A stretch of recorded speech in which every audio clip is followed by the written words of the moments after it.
Bonjour à tous, bienvenue dans la 90e, le podcast du foot qu'on aime, fait par des amateurs de football pour les amoureux du football. Bienvenue dans un nouvel entretien de la 90e, mon premier duo avec Lens. Comment vas-tu, Lens? Ça va et toi, Thibaut? Très bien, très bien. Je suis ravi d'accueillir l'invité du jour.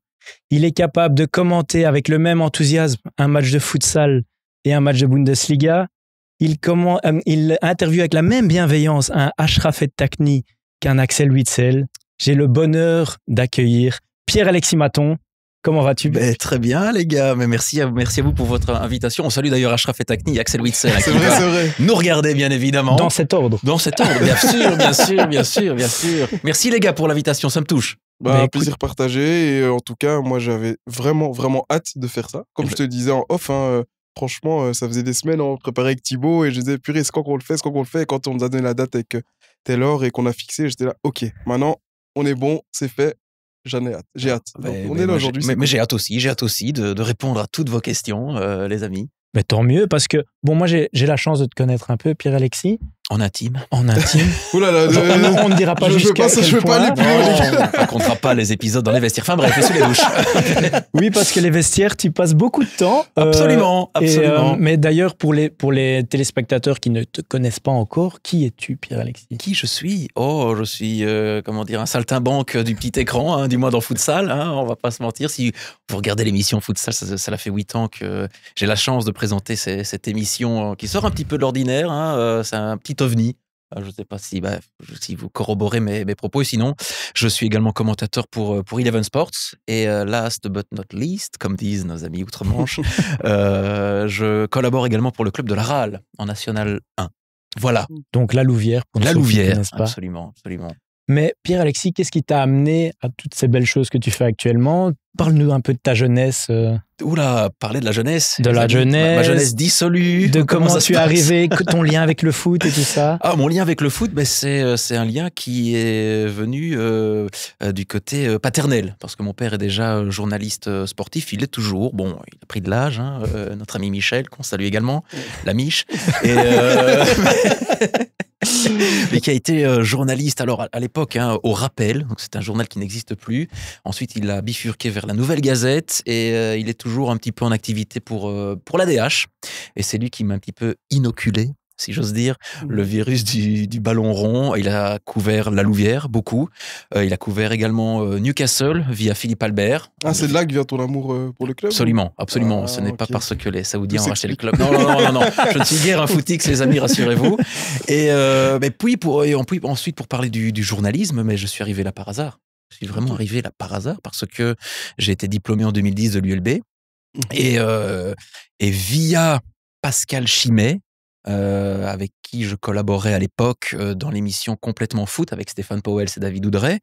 Il y avait à l'époque à la RTBF un certain Arnaud de Spiegelard et qui était chef des sports à BX1, qui s'appelait Télé Bruxelles à l'époque, et qui cherchait des pigistes.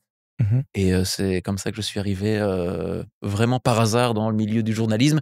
J'ai bossé un petit peu à l'ADH également via François Van Tom sur le web, c'est là que nous nous sommes rencontrés, mon cher tout à fait. Thibaut, mais j'imagine qu'on va revenir également sur ces moult épisodes. Tout à fait. Mais pour en revenir, donc tu dis que tu es diplômé à l'ULB. Oui, tu as fait quelles études à l'ULB? Je ne sais plus. Non, je blague. Je me suis dit, Par contre, tu le joues très bien parce que moi, j'y ai cru. Je me suis dit, attends, il sait plus quelles les études. gars, je suis un peu comme mon père, lui aussi, il a été égaré parce que lui, il a fait tout ce qui était gestion, droit, économie à Mons. J'ai un petit peu emboîté le chemin de mon père. J'ai fait une année à Mons. J'ai rapidement vu, les gars, que c'était pas du tout ma cam. Droit dans le mur. Tac. C'était gestion, droit, statistique. Économie politique, non. Microéconomie, macroéconomie. Mon Dieu. Je sais parce que moi je suis diplômé en sciences économiques à l'ULB. Eh bien, c'est tout à ton honneur. C'est tout à ton honneur. Et j'ai rapidement dit à mes parents, les gars, c'est fini. Et j'ai même tenté un examen de passage en août. Je suis sorti de là, j'ai dit c'est bon, on va arrêter le massacre. Et je suis parti à l'ULB. J'ai suivi 2-3 potes qui sont partis à l'ULB en information et communication. Voilà. Et oui, mais sauf que j'arrive en première année, le programme, statistique, économie politique, et je dis, c'est Philo, une blague. tout ça. Il retrouve ses anciens amours. Oh là là, mes vieux démons, voilà. Et je me suis encore bien planté la première année. Et donc, ça veut dire que j'ai triplé. Et là, mes parents m'ont dit, bon, maintenant, il va falloir mettre un petit coup de collier, sinon, va falloir travailler. Et donc, il y a eu quand même une prise de conscience quand même après 2 ans. Hein. Moi, je prends mon temps, les gars. Et puis, j'ai réussi chaque année en première cesse. Et voilà comment je suis. J'ai été diplômé, mais voilà. Mais toujours en Infocom, du coup. Alors, Infocom, de la première à la 3e, parce qu'on est passé à Bologne. Hein. Avant, c'était en 4 ans. Moi, j'ai eu la bonne idée de louper l'année et donc de prolonger. Et je fais plaisir. Et oui, je fais encore des cauchemars par rapport à ça. Encore maintenant, hein. Je me dis, oh là là, pourquoi je me suis planté et je suis encore en examen. Enfin bref, ça c'est une petite anecdote. Et donc information, communication, finalité, journalisme, les 2 années de master. Ouais. Super. Voilà, mais je n'étais pas du tout destiné à faire de la télévision. Pas du tout. Parce que voilà, c'est ce que j'expliquais à nos amis de 48 FM il y a quelques semaines, à Liège, Caselli. On va en faire durant toute l'émission. Tu peux en faire autant que tu veux, on est là pour ça aussi. Moi, à la base, je suis quelqu'un de très réservé. Et ensuite, il a fallu un petit peu sortir de sa coquille. Hein, c'est réussi, je pense. Un petit piou-piou, hein, voilà. Et voilà comment je suis pas arrivé. de regret, du coup. Aujourd'hui, avec le recul. Pas du tout. T'es content de ton choix. C'est clair. Pas de regret. Mais il y a des potes qui savaient vers quoi aller directement. Moi, je vais être ingénieur. Moi, je veux faire de la médecine. Moi, les gars, je ne sais pas quoi faire. Mais voilà. Et au final, égaré, mais j'ai retrouvé un petit peu mon chemin. Voilà. Bien, t'en as pris. Mon cursus, en quelques mots. Tout à fait. Tu finis diplômé. Oui. Bravo. Oh merci. Félicitations. Merci, avec grand plaisir. Tu commences à l'ADH, c'est ça? Ouais, au web, via François Van Tom. Je fais quelques piges également sur Twiz Radio, qui n'existe plus, qui est devenu Twiz Radio. Twiz Radio, oui. Ça a été puis DH Radio.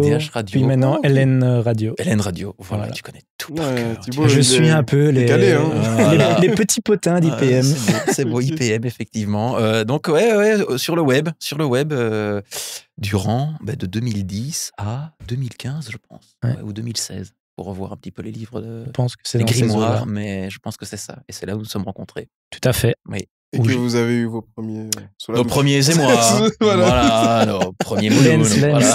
Non, mais bon, on avait dit que ça restait en off. Ça restait en off, ok, pas de souci. Après la DH. Oui. En même temps. Même pendant la DH. Pendant la DH, vous foot. Oui. Grâce à Jean-François Remy. Mais alors, j'ai fait mes premières armes en télévision sur BX1. Où j'ai eu, je pense, l'occasion de te commenter, Lens, du côté du RWDM. Possible. Oui. FC Brussels à l'époque. FC Brussels, effectivement. FC Brussels. Durant les années de gloire de Johan Vermeer. Ah oh. Tu nous regardes. Voilà. Magnifique, Johan.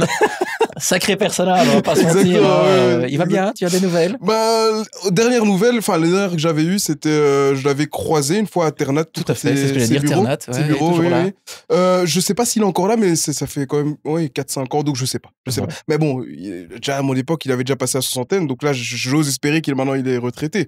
Et qu'il profite un peu avec la vie mouvementée qu'il a eue. J'ose espérer, quoi, pour lui. Je suis curieux de savoir s'il suit encore le RWDM. Enfin bref, c'était une petite. Moi aussi, franchement, c'est une bonne question. D'ailleurs, il faudrait l'inviter. Mais voilà, les gars. Franchement, ce serait un bon invité. Yo-yo. L'invitation est lancée. On compte sur toi. Voilà. Donc oui, Télé Bruxelles où j'ai fait un peu de tout. J'ai fait du hockey, j'ai fait le Brussels, j'ai fait le White Star aussi à l'époque. J'ai fait aussi quelques matchs un petit peu sombres dans les divisions inférieures. Et du rugby aussi, j'ai fait de tout, un petit peu le couteau suisse. Juste une petite question comme ça, en parenthèse, mais quand tu dis que tu as fait du hockey, du rugby, du foot, tu maîtrises, tu t'intéresses vraiment à toutes ces disciplines. Voilà, je vois ton sourire. Ou c'était parce qu'il fallait le faire, ou tu as vraiment un intérêt pour toutes ces disciplines? Comment dire, le syndrome de la posture, tu connais? Tu sais ce que c'est? Voilà, un petit peu. Non, mais bien sûr que je me renseigne avant pour avoir les us et coutumes, hein, les ficelles. Mais c'est clair que le rugby, moi, je ne maîtrise pas. Il y a 1000 règles en rugby. Donc et tu commentais tout seul ou c'était avec une sorte de consultant pour t'accompagner? Alors, heureusement, le rugby, je ne l'ai pas commenté. Le hockey, je l'ai commenté à plusieurs reprises avec quelques expertes également. Mais non, les gars, là, moi, c'est le foot et basta. Même si je m'intéresse, je regarde le hockey, je regarde le rugby. Mais c'est quand même c'est un sacré challenge quand même, parce que quand je sais pas si je vais pas dire que tu ne t'y intéressais pas, mais quand tu connais pas grand chose d'un sport, c'est quand même compliqué, non, à commenter? Oui, c'est un challenge, mais j'ai eu la chance de faire ça pour une télé locale. Donc, c'est là que tu fais tes premières armes, tu vois. Mais ça reste quand même que tu as cette pression de dire, même si c'est une télé locale, il y a quand même peut-être des centaines, des milliers de personnes qui vont regarder. Donc, au final, je dois être juste, quoi. Voilà, télé locale, mais c'est pas pour autant qu'il faut sortir des saucisses. Voilà, exactement. Voilà. Ah oui, non, parce que sur tout le temps des réseaux sociaux. Ah oui, si tu sors qu'il y a un penalty corner en rugby, là, tu as... Ton patron, il t'appelle ouais, juste les à la fin patrons, de l'émission. et t'as les 15 joueurs de Boisfort qui t'attendent à la sortie. Voilà, enfin bref, exactement. mais... Ce que tu préfères éviter. Absolument. Voilà. En mêlée, non. Mais, et puis, donc oui, pour en revenir, j'arrive à WooFoot, où là, je fais pas mal de matchs de Pro League. Et donc, ta prochaine question.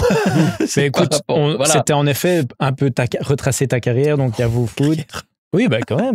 Ah oui. Quand même. Modeste carrière, les gars. Non, honnêtement, une très sympa, une carrière très sympa, avec donc WooFoot, puis par la suite Eleven aussi. Ici aussi, Eleven, lors du lancement de l'émission, c'était de la chaîne, pardon, c'est en 2016. Si je ne dis pas de conneries, j'y suis toujours d'ailleurs. Et puis l'aventure futsal, l'aventure futsal qui débute en 2015. Tout à fait. Voilà. Futsal et plus récemment la RAL aussi. Puis la RAL aussi. Mais nous y reviendrons sur les deux directement. Tout ce que futsal, on va se lancer directement. Raconte-nous un peu la naissance de futsal. La naissance de futsal. Qui est déjà un peu mythique à Bruxelles.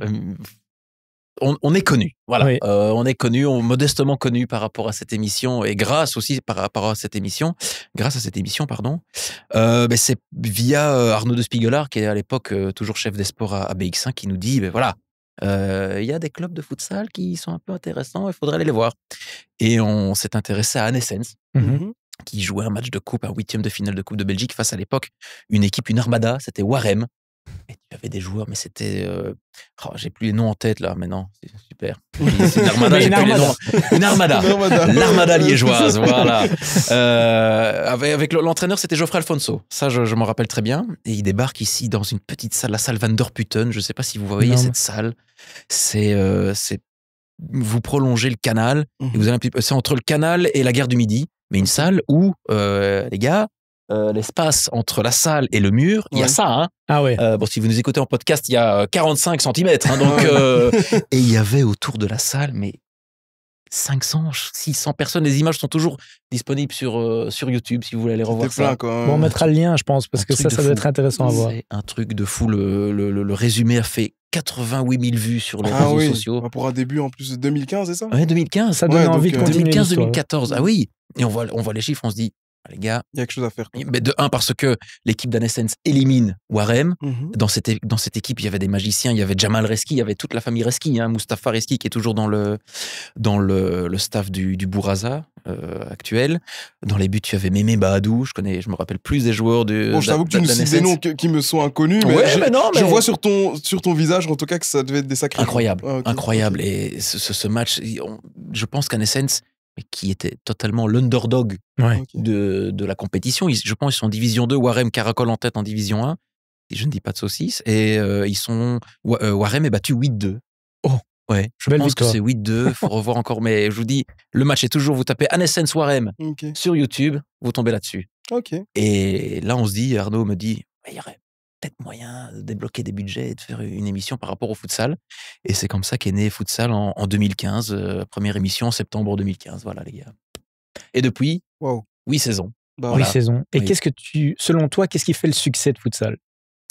Mais moi, j'ai toujours aimé ce côté proche des joueurs. Tu vois, c'est ce qu'il n'y a plus pour l'instant, et même depuis quelques années dans le foot professionnel, ce que je peux comprendre, parce que voilà, mon père m'expliquait avant, il allait dans le vestiaire à la fin des matchs, c'était dans le vestiaire directement, il rédigeait, il prenait les interviews dans le vestiaire, et moi j'ai toujours aimé ce côté un petit peu proche des joueurs, et c'est vrai que l'émission a un petit peu évolué au fil des ans, on en parlait en off, la première émission, les gars, je suis gêné, comme j'ai les joues toutes rouges. Je suis avec mon petit blazer, avec mon petit t-shirt blanc très protocolaire, on dirait un jeune communiant. Et première émission de futsal, on voit que je suis pas à l'aise du tout. Et l'avant-match, à l'époque, n'a rien à voir par rapport aux avant-matchs qu'il y a maintenant. Et au fil des ans, on a évolué, mais c'est le fait que nous donnions et nous continuons de donner la parole à des joueurs qui n'ont pas forcément la chance d'être mis sous les projecteurs. Et on parle, je pense, à monsieur et madame tout le monde. C'est ça, moi, j'aimerais bien D'ailleurs, il y a des mécènes qui nous écoutent, mais reproduire cette émission dans le foot amateur. Bon, il y a eu les héros du gazon, mais là, c'était plutôt une télé-réalité. C'était différent. Légèrement moqueur aussi. Voilà, aussi. Bon, nous, on rigole aussi, mais c'est toujours bienveillant. C'est toujours bienveillant. Mais voilà, faire ça aussi pour le niveau provincial, je vois pas pourquoi ces équipes n'auraient pas droit. Bon, il y a des couvertures. Forcément, les télés locales couvrent toutes ces équipes-là. Mais pour en revenir au futsal, je pense que c'est cette proximité, c'est le fait qu'il n'y a pas de barrière entre les joueurs. On donne aussi la parole aux supporters, aux dirigeants. C'est ce côté familial qui, je pense, a fait la différence. Et par rapport à ça, c'est intéressant parce que tu parles de proximité avec les joueurs. Moi, j'ai quelque chose qui me vient à l'esprit.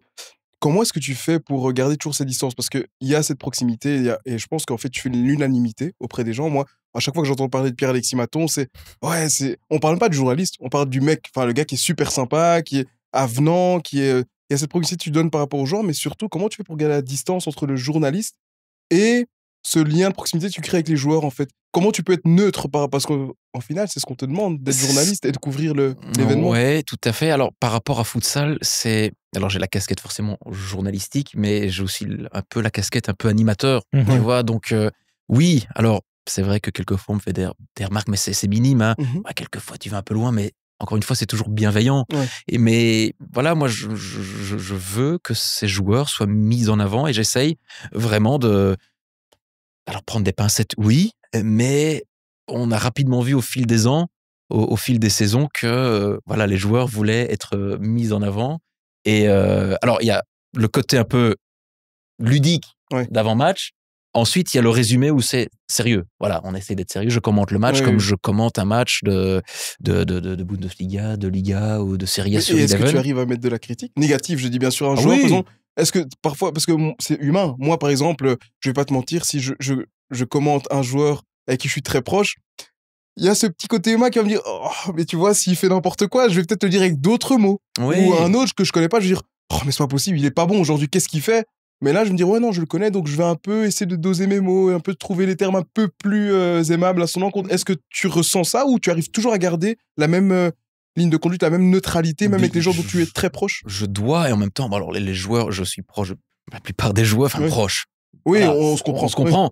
Mais c'est clair que s'il y a un contrôle de manqué, s'il y a un arrêt, s'il y a une cagade d'un gardien, pas à le dire. Voilà. Après, il va pas m'en tenir rigueur parce que il commet la faute. Mais c'est clair que c'est la même chose quand je commente, par exemple, quand j'ai la chance de temps en temps commenter Newcastle, qui est mon club de cœur, sur Eleven, je mets le supporter. En même temps, certes, je regarde les matchs, mais j'essaie je prends du recul. Même quand je suis en tant que supporter, quand je vais voir Newcastle, par exemple, à St. James Park, je suis content, mais je vais pas commencer à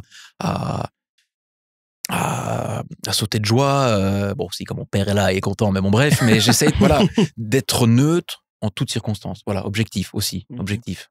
Même en tant que supporter, quand tu vas voir un match. Donc, tu mets en perspective, quoi. Je vais rarement voir des matchs, pour tout vous dire. Quand j'ai l'occasion de pas regarder de foot, les gars...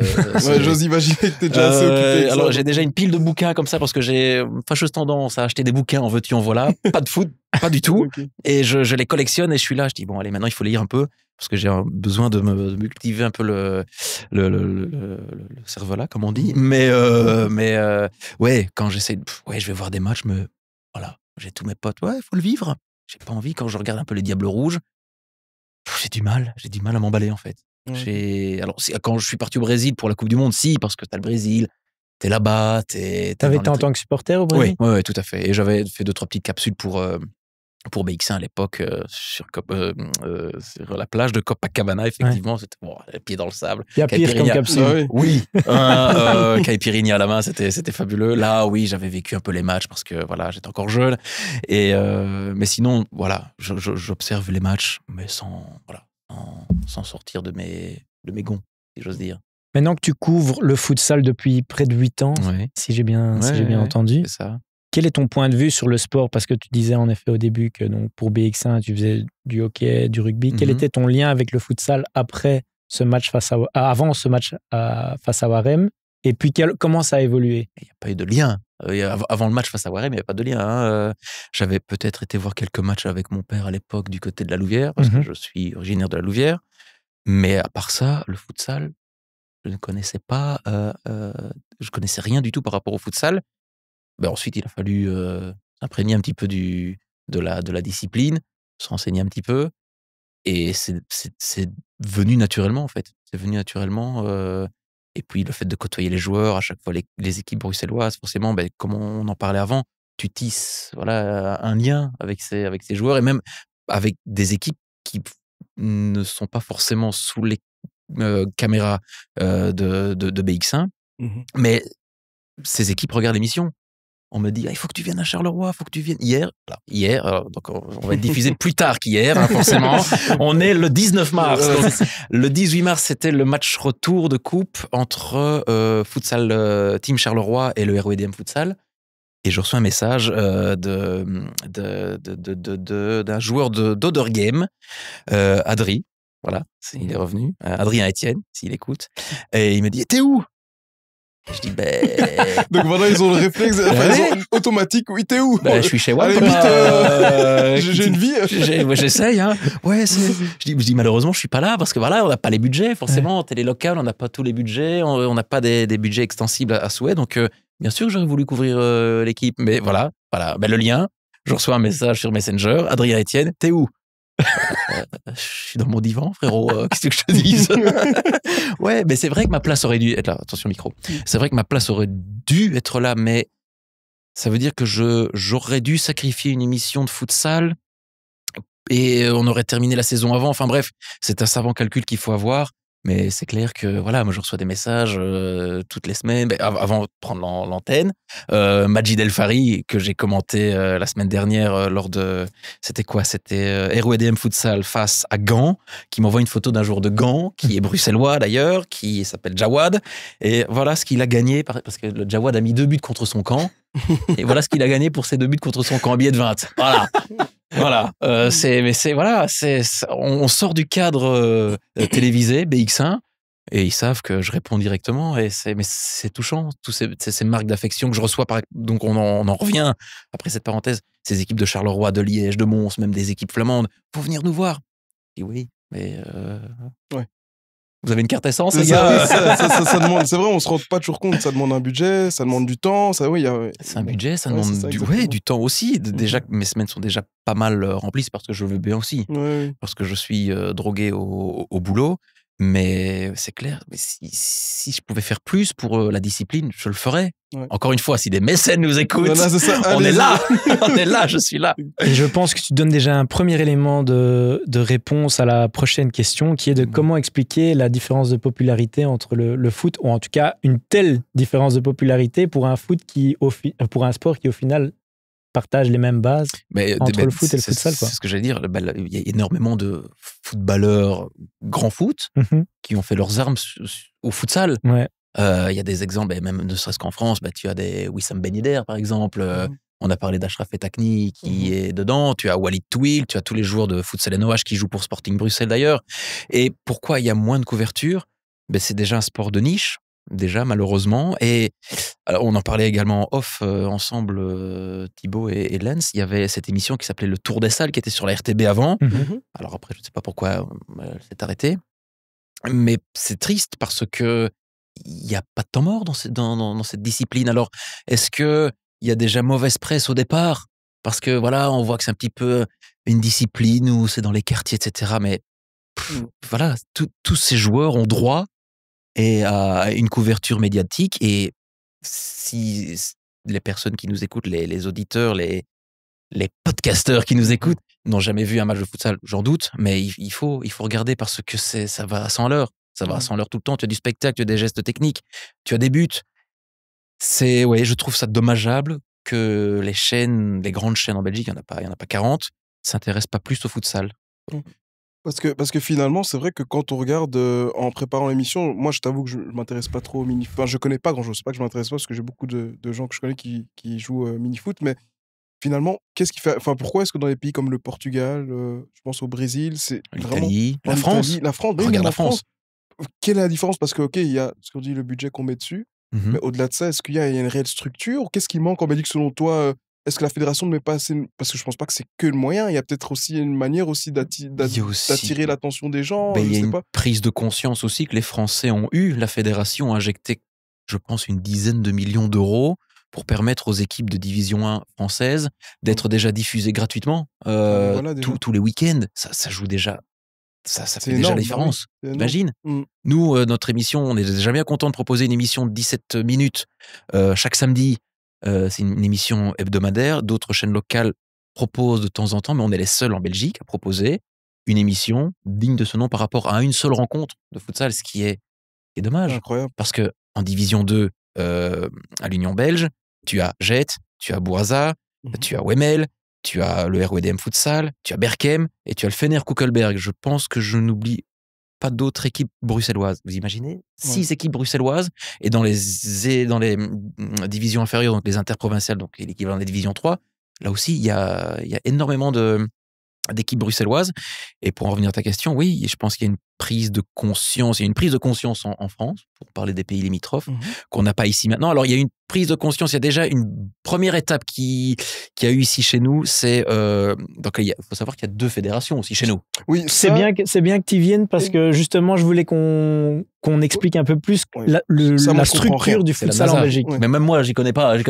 Je sais juste que l'Union belge et encore une fois le micro, l'Union belge et la Ligue nationale ont décidé de s'unir à partir de la saison 2025-2026. Donc ici, dans 2 ans, quoi. Donc dans 2 ans. Donc ça veut dire que les divisions 1 et 2 vont être gérées par l'Union belge et les interprovinciales, donc division 3 et ensuite provinciales, vont être gérées par la Ligue. Mais voilà, il va y avoir une seule structure, ce qui n'était pas le cas avant. C'est une bonne nouvelle, alors. C'est une excellente nouvelle, mais il faut savoir que énormément d'équipes ont fait le switch, il y a déjà quelques années, de la Ligue vers l'Union belge, parce qu'à l'Union belge, c'est beaucoup plus professionnel, beaucoup mieux encadré. Alors, je veux pas, no offense à la Ligue, on est bien d'accord. Hein, moi, on a couvert la Ligue pendant des années, et c'est la première fois cette saison que nous suivons que des équipes de l'Union belge, parce que il y a de quoi faire. Il y a Futsal et Vert qui joue la tête en Division 1 à la Ligue, mais à part ça, tout le monde a fait le switch.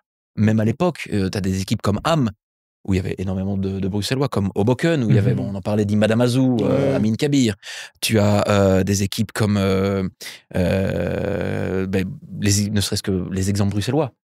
Scarbeck, Anessens, ensuite a fusionné avec Scarbeck, justement, le LART pour créer le Bourasa.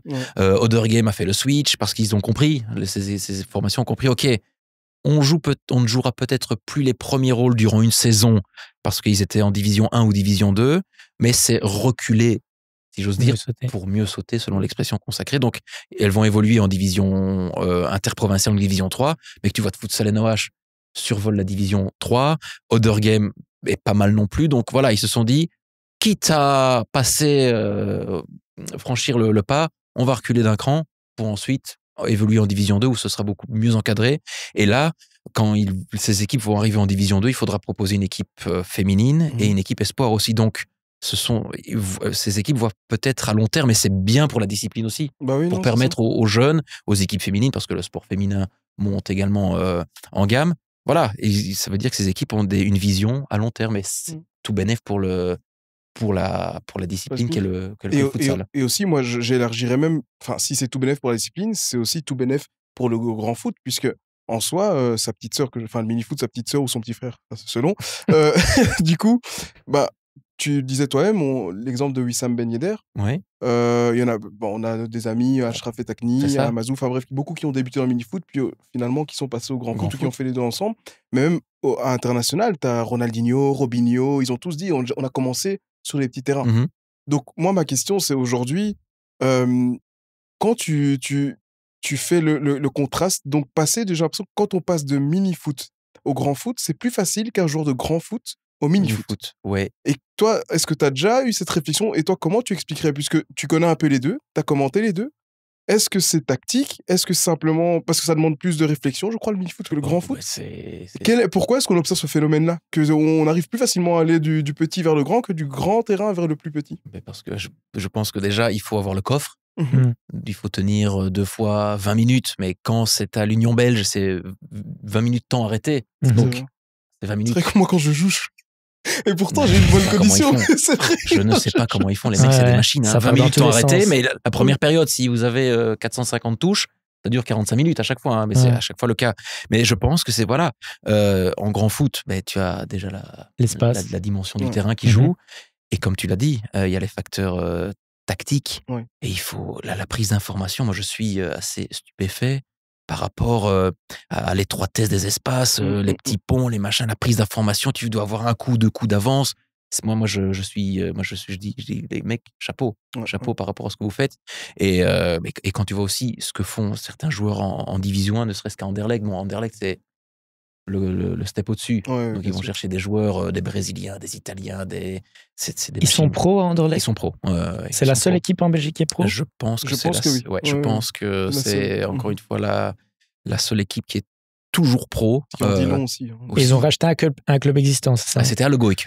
Voilà. Qui était à l'Union belge. Qui était déjà l'Union belge et qui roulait déjà sur la concurrence. Hein. Mais voilà, tu as des équipes aussi qui tirent leur épingle du jeu. Je pense à Futsal Team Charleroi, tu as Mikers Charleroi, tu as Futsal Antwerp où il y a Karim Bachar qui est l'entraîneur et qui est le sélectionneur aussi national. Donc, donc il y a du niveau en Belgique, mais par rapport à la France, on était là. Pour ceux qui nous écoutent en podcast, voilà, on était au-dessus de la Belgique, au-dessus de la France, pardon, et il y a eu un switch. Mais est-ce que le foot peut entraîner le futsal dans son sillage? Et je ne parle pas forcément des fédérations, mais on voit que beaucoup de clubs, notamment Anderlecht qui rachète à Le Goïc, le Standard qui a créé son équipe, le RWDM qui a créé son équipe. L'Antwerp, c'est un lien avec le club de foot de l'Antwerp ou pas? Non, c'est Futsal Antwerpen, si je ne dis pas de bêtises. Donc mais je sais, selon les bruits de couloir, l'Union Saint-Gilloise aimerait également avoir son club satellite futsal. C'est clair que pour la visibilité, déjà, tu as le club qui s'appelle Union Saint-Gilloise, tu as le club qui s'appelle RWDM, tu envoies déjà un message. Et ta question, c'est... Mais c'était en gros si les clubs de foot peuvent avoir une influence sur le fait que le futsal en tant que discipline puisse grandir en... je pense que s'ils injectent un peu de deniers, ça va permettre à certains joueurs de sortir un petit peu du lot et surtout à ces équipes-là d'attirer de sacrés joueurs. Quand tu vois l'équipe du RWDM qui a été concoctée ici cette saison, tu te dis waouh, ok, tu vois sur le 5 de base et tu vas sur le banc ce qu'il y a, c'est costaud. C'est costaud. Est-ce que donc c'est pas uniquement mettre un nom et un blason sur une équipe parce que existante. je pense que le RWDM est bien parti pour monter, même si le Bourassa est encore derrière et tapis dans l'ombre. Mais voilà, tu vas peut-être avoir l'année prochaine une équipe bruxelloise en Division 1. Tu as Anderlecht, certes, mais tu vois, c'était à Le Goïc, c'est pas la même chose. No offense non plus à Anderlecht, mais là, tu vas avoir une équipe bruxelloise qui va essayer de un petit peu tenir le haut du pavé en Division 1 et t'as une équipe en Division 1 belge. C'était peut-être ça le plan de John Textor, en fait. On pense tous qu'il s'intéressait au foot, mais lui, c'est le futsal. Hein. Il est dans le futsal. Oui, il a tout compris. Voilà, c'est ça. Il a tout vu. Et pour revenir à une chose que tu as dite, et c'est la dernière partie technique entre futsal et surtout futsal dans ce cas-ci. Tu parlais des règles à l'Union belge, que c'est 20 minutes de temps arrêté. Et il y a d'autres différences de règles entre l'Union belge et la Ligue? Oui, par exemple, à la Ligue, en Division 1, c'est 30 minutes. Mais pas de temps arrêté. Ok. Et par mi-temps. Par mi-temps. Et en interprovincial, donc en Division 3, où il y a, par exemple, futsal et NOH, c'est 2 fois 25, mais temps qui n'est pas arrêté. Voilà. Ok. Parce que c'est quand même compliqué à comprendre le futsal. C'est pas évident. C'est peut-être ça aussi qui est... Et donc, la complexité aussi, après, à voir ce que vont décider les deux fédérations 2025-2026. Après, je doute que les règles soient changées, mais après, à voir. Mais je suis curieux de voir comment vont cohabiter les deux fédérations, vraiment. Mais c'est un point positif pour la suite et pour le développement de la discipline. Selon moi.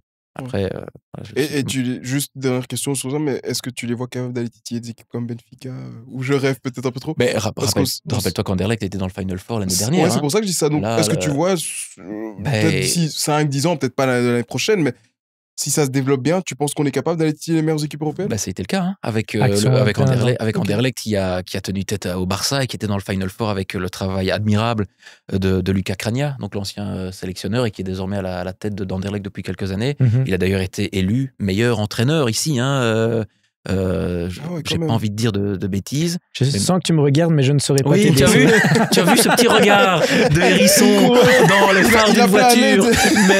Mais je pense qu'il a été élu meilleur entraîneur au monde pour ce qu'il a fait, ou en Europe, par rapport à ce qu'il a fait d'ailleurs avec cette équipe d'Anderlecht qui est...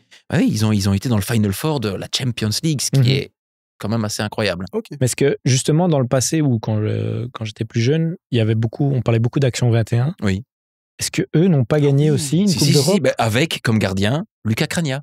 Okay. Voilà, l'actuel entraîneur d'Anderlecht. Tout à fait. Mais c'est vrai, Action 21, moi, plus jeune, j'entendais ça, mais il y avait une émission alors quand même, parce qu'on voit. C'était après match 1 à l'époque. Peut-être le Tour des Salles. Ah oui, je me souvenais plus. C'est ça, alors c'est là que je les voyais, parce que je me disais bien, en fait, dans ma tête, je cherchais le nom, mais j'allais dire les Spirou de Charleroi, mais c'est le basket. Je me suis dit, ne tente pas. Reste tranquille. Mais tu peux y aller. Merci Thibaut de m'avoir remis sur le droit chemin. Mais ce serait déjà une preuve qu'avec un peu plus de visibilité, il y a quelque chose à faire, puisque regarde, nous, ça passait après match 1, donc on regardait match 1, forcément, dans le sillage, le futsal pourrait grandir. Exactement. Revenons un peu à toi, Pierre-Alexis. Oui. Vous êtes sûr, les gars. On a beaucoup parlé futsal, mais on veut parler de toi, le Pierre-Alexis multifacette, qui, comme je le disais en intro, commente aussi bien, et avec autant d'enthousiasme, un match de Bundesliga, de Liga, qu'un match de futsal. Comment tu vois, toi, le rôle d'un journaliste sportif? Alors, la casquette que j'ai, c'est un petit peu, comme tu disais, multifonction. Ici, pour futsal, je suis plus animateur et commentateur. C'est vrai que par le passé, j'ai eu l'occasion de faire énormément d'interviews par rapport sur Eleven, avec des stars. On en a parlé, tu as parlé d'Axel Witsel, on y reviendra. Moi, mon métier de commentateur, c'est de délivrer l'émotion, en fait. C'est vraiment faire vivre le match comme j'aimerais qu'on me le fasse vivre. Voilà. Alors, ça plaît peut-être pas à tout le monde, parce que de toute façon, tu fais pas l'unanimité, parce que forcément, tu as des téléspectateurs qui sont plus habitués aux commentateurs, tu vois, un peu plus smooth. Alors, moi, je me suis un petit peu canalisé. On va pas se mentir. On m'a demandé de me canaliser aussi à l'époque. Ah, ça a été une demande. Oui, ça a été une demande parce que je m'emballais de trop. Voilà, désolé, mea culpa. Mais j'en faisais pas des caisses, hein. C'est parce que je vivais ça. Alors c'est vrai que j'ai commenté des matchs qui ne méritaient peut-être pas autant d'entrain, mais moi c'est comme ça que j'aime vivre mes matchs. Je regarde beaucoup. Alors c'est peut-être pas l'exemple, mais moi je regarde beaucoup ce que font les Français, par exemple. J'écoute RMC, je regarde Canal, je regarde Bein. Parce que j'aime la manière de voir les choses, la manière dont ils traitent également les interviews, la manière dont c'est monté. Voilà, je trouve qu'ils ont une patte un peu plus avancée que la nôtre, en fait. C'est ma vision. Après, encore une fois, chacun considère ma manière de faire les choses. Mais moi, j'aime aller vers ça, en fait. Mais ça m'étonne quand même qu'on t'ait demandé de t'adapter, ou du moins de changer un peu ton style, alors qu'en soi, je pense que les commentateurs dont on se souvient le plus, c'est ceux qui ont donné de l'émotion, ceux qui étaient eux-mêmes. Moi, j'entends souvent parler, et pourtant, Dieu sait si je suis pas un fan de ces analyses tactiques, mais Da Fonseca, Omar Da Fonseca, par exemple, il est connu pourquoi? C'est son émotion. Alors parfois il abuse, c'est vrai. L'extrême aussi. C'est vrai que c'est un extrême, mais c'est ce qui fait aussi sa personnalité. C'est ce qui fait que les gens sont devant les matchs. Regarde ces matchs. Moi, je l'ai pas connu parce que j'étais pas encore né, mais on parle souvent de Laboureur, c'est possible? Roger Laboureur, Franck Baudonc aussi. Exactement, ce genre de personnes-là. Je pense que je l'ai dit, bordel, c'était de l'émotion de Philippe Albert. Donc souvent, ce genre de choses qui restent en mémoire. Donc perso, je comprends pas trop pourquoi est-ce qu'on devrait mettre des barrières ou plutôt des limites à cela. Moi, je trouve justement qu'il y a de commentaires, comme tu dis, c'est dans l'émotion. Et donc, ma question, c'est quand on t'a demandé de changer ton style, donc c'est-à-dire qu'aujourd'hui, tu te vois plutôt adapter, en fait, en fonction, par exemple, j'imagine, tu as un match des Diables Rouges, est-ce que tu commandes de la même manière qu'un match de club de Bundesliga? Ouais. J'essaie de garder le même canevas et de ne pas prendre parti. Tout simplement. Il y a des termes aussi qu'on m'a demandé de ne plus utiliser. Ah ouais. Okay. T'as un exemple de terme Ouais, j'avais sorti un jour un missile. Où est le problème avec ça? Alors tu dis plus balle, tu dis plus tir. Non. Si on est dans cette même logique, si on est dans cette logique, tu dis plus balle, tu dis plus tir. Alors tu dis quoi? Quelle frappe? Ok. Et je me suis adapté, je l'ai plus utilisé. Tu utilises quoi maintenant à la place de missile? Alors j'avais utilisé un jour. Une patate de forain, je me rappelle. Jusqu'au jour où les forains vont se plaindre et tout ça, donc il va falloir trouver autre chose. J'aurai les forains de la gare du Midi, la foire du Midi, ils vont dire non, faut plus utiliser ça, mon gars. Mais oui, voilà, je me suis adapté, mais c'est comme ça. Mais je garde quand même je vais pas dire ma touche parce que c'est trop prétentieux, mais ma manière de faire. Voilà. Ouais, je pense que c'est important, c'est vrai. Ok. Quand on avait déjà, donc, je t'en avais parlé, on avait reçu Guillaume Gauthier aussi, que tu connais très bien. Le Guy. On lui avait posé le même style de question et sa réponse était que, en gros, l'offre était tellement diversifiée maintenant en football et que la demande du public n'était pas la même puisque l'audience n'était pas la même pour un match des Diables Rouges qu'un match de Pro League, par exemple, et que du coup, il fallait des commentateurs, des consultants en fonction des audiences aussi et des téléspectateurs. Est-ce que toi, t'adaptes un peu les termes que tu utilises ou ta manière de commenter en fonction de qui pourrait te regarder ou te suivre? Je garde toujours la même ligne de conduite, comme je vous dis. Alors, la demande est différente aussi, et la consommation est aussi différente maintenant. Vous savez, qui regarde encore un match en intégralité? Il y en a qui regardent juste les pas tous, hein. Mais les highlights, par exemple. C'est vrai, beaucoup moins. Mais non, moi, j'essaye de rester moi-même, en fait. J'essaie de garder de temps en temps un petit jeu de mots. Voilà. Même si je n'en abuse pas. Mais je garde ma manière de fonctionner. Encore une fois. Après, si t'aimes pas, bah, tu prends ta télécommande et tu passes sur le commentateur néerlandophone ou tu regardes un autre match. Encore une fois, tu ne feras pas l'unanimité. Il y en a qui éteignent le son s'ils veulent. Mais voilà, moi, c'est ce que je fais quelques fois. Voilà. On ne dira pas quand tu regardes. Non, mais voilà, tu ne pourras pas faire l'unanimité. Donc, si tu n'aimes pas ma manière de faire, tu n'aimes pas ma manière de commenter, tu peux me le dire, il n'y a pas de problème. Tu peux m'envoyer un message. Tu dis, OK, bah, si j'ai commis une erreur, si vous n'aimez pas, ben, mea culpa. Enfin, en même temps, voilà. Après, c'est subjectif. Et ça, ce sont des choses qui ne touchent plus après une certaine expérience, ou est-ce qu'au début de ta carrière, par exemple, tu allais parfois regarder, je sais pas, sur les réseaux, tu vois, on peut mettre un truc, Perdix Maton a fait du buzz parce que si, et tu vas regarder les commentaires, ou c'est des choses que tu ne regardes pas, les commentaires des gens? C'est clair qu'au début, tu te dis, bon, ben, ça te touche un petit peu, t'es pas bien. Après, ça fait partie du jeu. Ça fait partie du jeu. Alors, quand je dis personnalité publique, oui et non, parce que voilà, je suis très discret par rapport à ce que je fais et je suis pas un des commentateurs ultra connus en Belgique.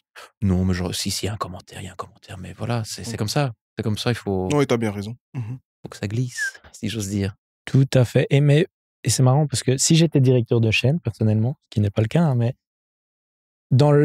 tu parlais de la manière dont le sport est consommé et regardé à la télé désormais. Tu disais, moi, je regarde les matchs non-stop.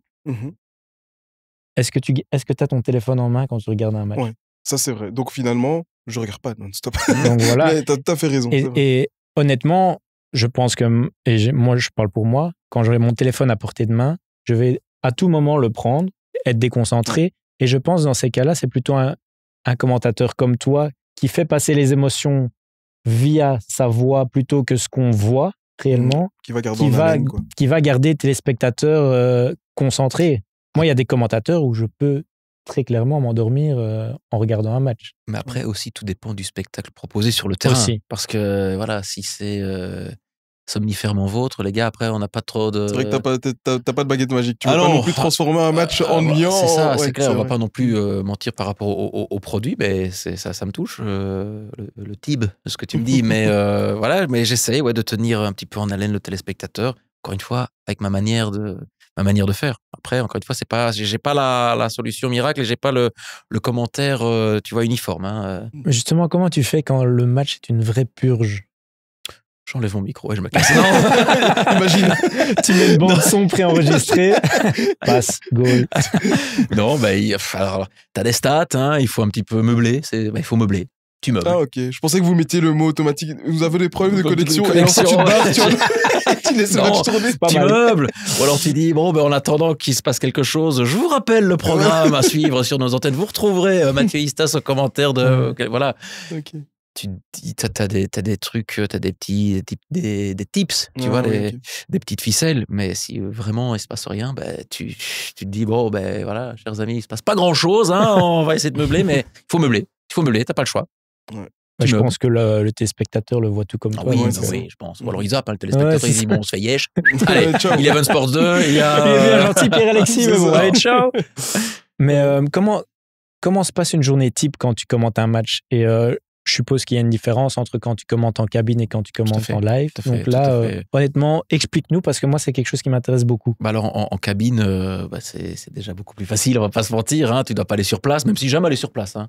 Est-ce que c'est Dis-moi. plus facile de commenter en cabine que sur place? C'est différent. C'est différent parce qu'en cabine, l'écran que nous avons, c'est ce Mhm. que vous voyez. Ok. Ok. Voilà, on n'a pas d'autre angle de vue. Voilà, c'est ce que vous voyez, c'est le même signal que nous recevons en cabine. Ok.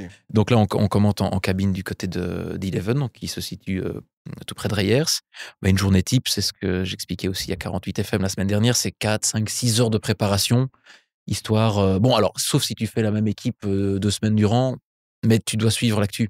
Mm. Tu es obligé d'écouter, tu es obligé de lire, regarder et préparer, et aller sur les sites de statistiques, les dernières news, les infos. Alors après, quelquefois, tu te retrouves un petit peu perdu. Ça nous est déjà arrivé avec des commentateurs néerlandophones. 1 minute de silence pour une personne. Ah. Et alors, on est sur nos WhatsApp respectifs, on se dit, tu sais c'est qui? Ah non.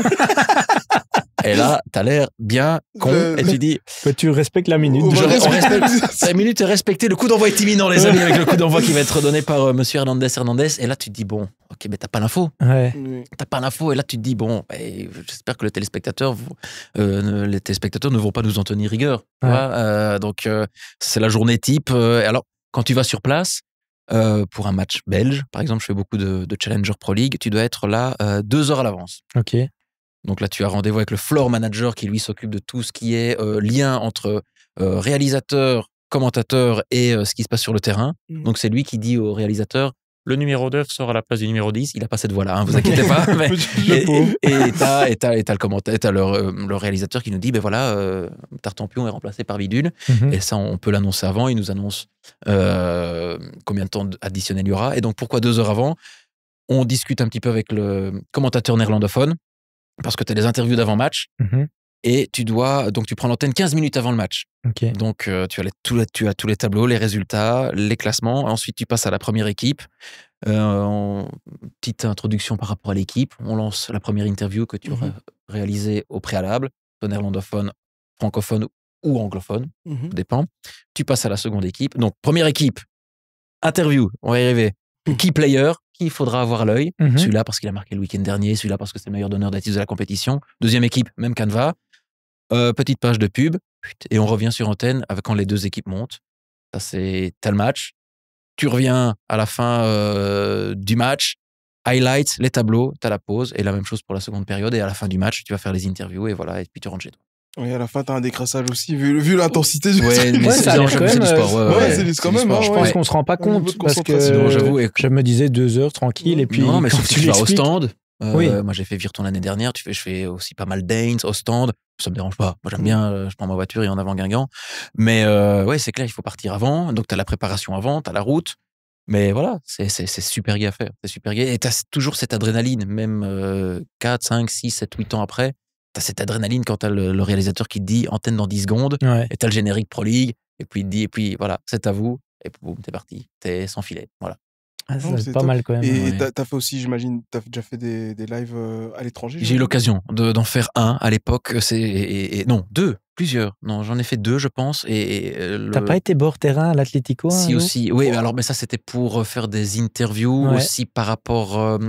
J'avais été aussi en bord terrain à Barcelone parce qu'on avait fait un documentaire Au Camp Nou encore. à la Masia. Ouais. J'étais de nombreuses fois à Dortmund. Ouais. Le match que j'ai commenté qui restera un souvenir gravé, c'est le classiqueur de Bayern Dortmund. Ah ouais, ça c'est... Extraordinaire. Hein. Tu es avant le coup d'envoi, avant l'échauffement. T'as Robert Lewandowski, il est là. Ah ouais, c'est Ouais. ça, tu te dis, je suis où fou. moi ici? Ouais, c'est dingue. Mais ça je me dis parce que tu semblais dire, ouais, parfois il y en a qui n'aiment peut-être pas aller sur place. Bah, c'est un rêve. Non, enfin, c'est un rêve. ça, oui, on est d'accord que c'est. Et Voilà, je rêve de pouvoir un jour y oui, retourner. ça, je pense qu'on te mentir. propose 10 fois, tu vas 10 fois Ah quand même. ouais, Ah ouais. mais Parce ça, que je me c'est dis, pas- est-ce qu'il y en a qui sont tellement blasés qu'ils disent, Non, oh, je ce crois week-end, pas. j'ai pas envie d'aller Quand sur même. place. Je crois Non. pas. Non, je pense. C'est un privilège Ouais. d'aller sur place, c'est un privilège et de faire également plusieurs interviews comme j'en ai fait avant J'en faisais beaucoup avant sur Eleven.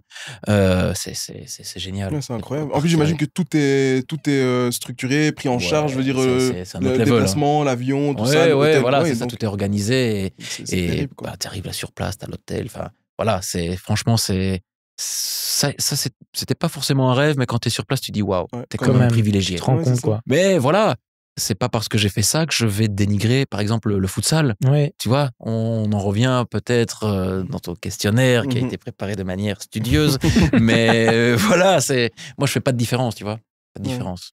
Bah c'est pour ça justement que nous, on accorderait beaucoup d'importance à faire cette interview avec toi, parce que je pense que c'est la première chose qui ressort de ta personnalité, c'est qu'on ressent vraiment derrière l'écran qu'il n'y a pas de cette différence. C'est pour ça que moi je te posais cette question quand tu dis ouais, moi j'ignorais que tu avais été au Bayern Munich Dortmund, plusieurs fois, tu avais fait des grands stades comme ça, et qu'après, et c'est avec tout le respect que j'ai pour le mini-foot ou même Daines, etc., et que tu nous en parles de la même manière, avec la même passion. Et ça, je trouve que c'est quand même c'est une valeur qui se perd peu à peu. Ça peut être chez moi, chez n'importe qui, mais je trouve que voilà, c'est un peu humain quand même quand tu as goûté entre guillemets à la division 1, bah, quand tu redescends en division 2, division 3, ici je fais un parallèle avec le foot, hein, bah, évidemment, tu n'as plus envie de retourner en division 2, division 3, tu vois, comme tout compétiteur. Et là, je me dis, dans le métier de journaliste, de commentateur, peut-être que parfois ça peut aussi se ressentir. Tu as fait une fois Bayern Munich Dortmund et on t'envoie à Daines, tu dis, ah, mais non, écoute. Non, je garde la même ligne de conduite. Bien, mais voilà, par exemple, j'ai eu l'occasion de faire de nombreuses fois Alexis Salomakers à Milan. J'avais fait sa présentation, puis on a été faire un tour de la ville avec lui à Milan.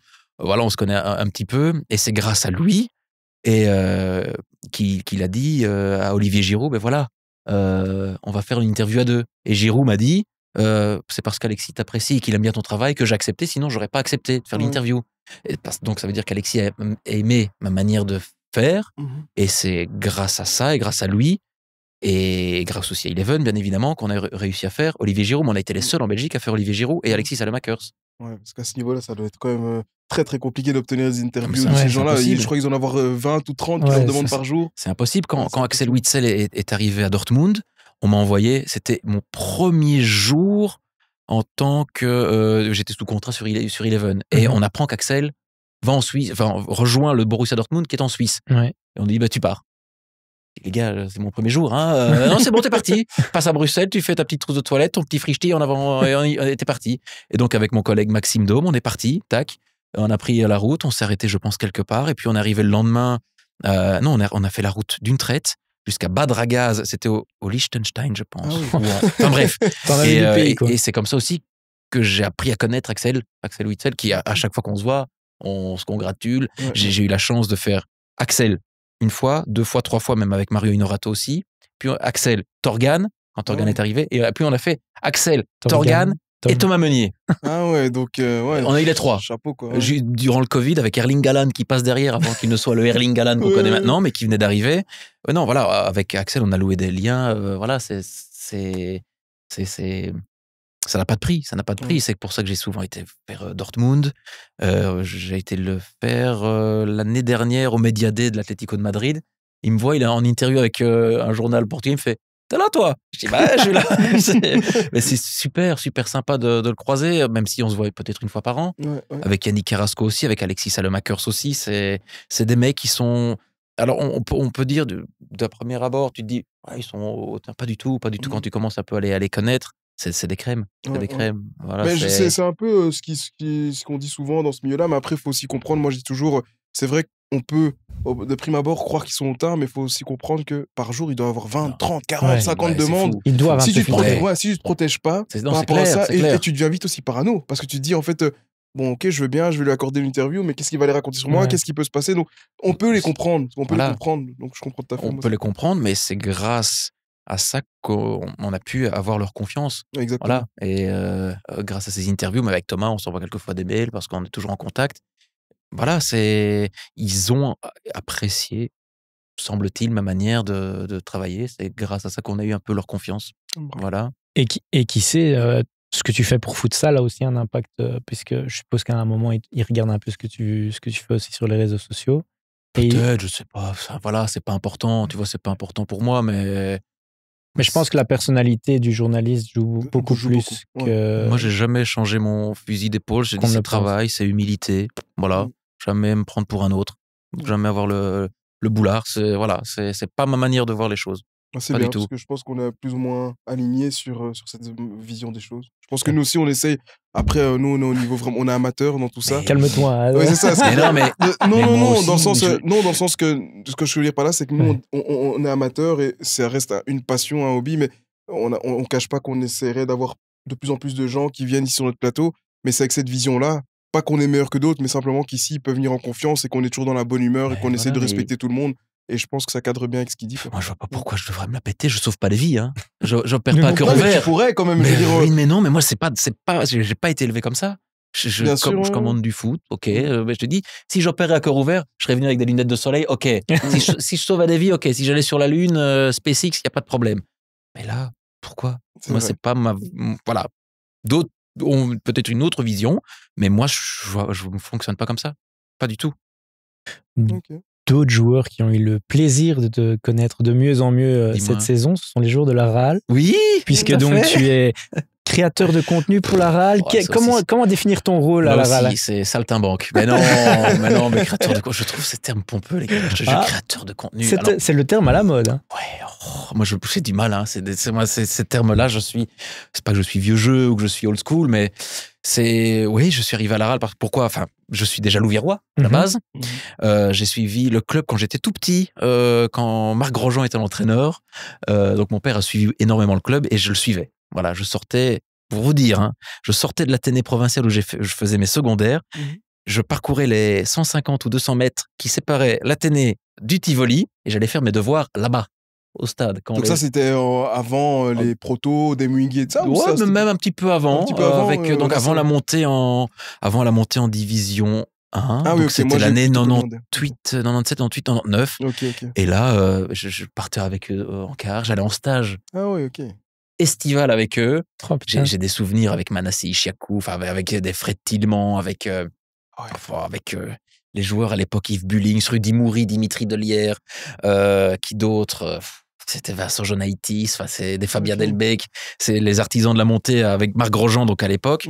Et ensuite, il y a eu qui est arrivé? Il y a eu Daniel Leclerc qui est arrivé, le druide, hein, l'ancien entraîneur de Lens, grâce à qui les 100 heures ont été champions. Ça, c'était l'époque aussi. Puis tu as eu Albert Cartier. Oui, aussi, c'est vrai. À cette époque-là. Donc tout ça pour vous dire que oui, j'ai vraiment baigné dans ce club à l'époque. Et c'est en mai dernier ou en juin dernier, je pense, Tony Thury, qui est le CEO, il m'a dit voilà, je regarde un petit peu ce que tu fais par rapport à futsal et on aimerait bien peut-être, pourquoi pas, collaborer avec toi pour apporter ce petit côté un peu drôle, tu vois, ce que je fais dans futsal, pourquoi pas le répercuter dans le club.